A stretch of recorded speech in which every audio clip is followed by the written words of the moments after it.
C'était le 27 octobre à Barcelone. Carles Puigdemont, président de la Catalogne, et son gouvernement célèbrent la déclaration unilatérale d'indépendance, tout juste approuvée par le Parlement régional. Une tentative de sécession aussitôt sanctionnée par l'État espagnol. Le Premier ministre Mariano Rajoy met la région sous tutelle de Madrid, destitue le gouvernement régional, dissout le Parlement et convoque de nouvelles élections le 21 décembre. Depuis, se tient une campagne surréaliste marquée par l'absence des ex-dirigeants catalans, poursuivis pour rébellion et sédition par la justice espagnole.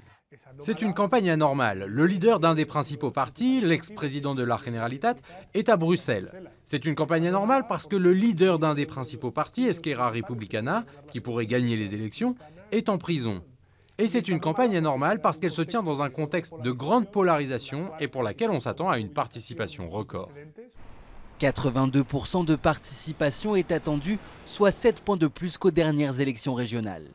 Un scrutin qui passionne donc, mais qui divise toujours autant les Catalans. Depuis 5 ans maintenant, les propositions qui ont été faites, par exemple pour un meilleur financement, ça a été non, non et non à l'autonomie accrue, non à tout. Donc il y a un moment où les gens se fatiguent et la seule façon d'y arriver, c'est de rompre. J'espère qu'il sortira de ces élections quelque chose de mieux pour la Catalogne et pour l'Espagne. La Catalogne, c'est l'Espagne. Du côté des partis politiques, deux blocs s'affrontent aussi. Les derniers sondages prédisent une majorité fragile aux partis indépendantistes, un scénario qui pourrait freiner leur plan séparatiste.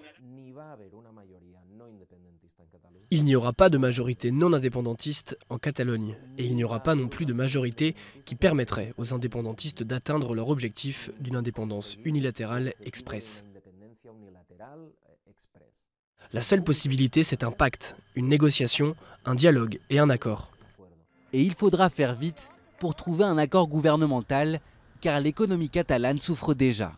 Craignant l'insécurité juridique en cas d'indépendance, près de 3000 sociétés ont transféré leur siège social hors de Catalogne. Le chiffre d'affaires des professionnels du tourisme a chuté de 10 à 15% en novembre et le nombre de chômeurs a lui augmenté.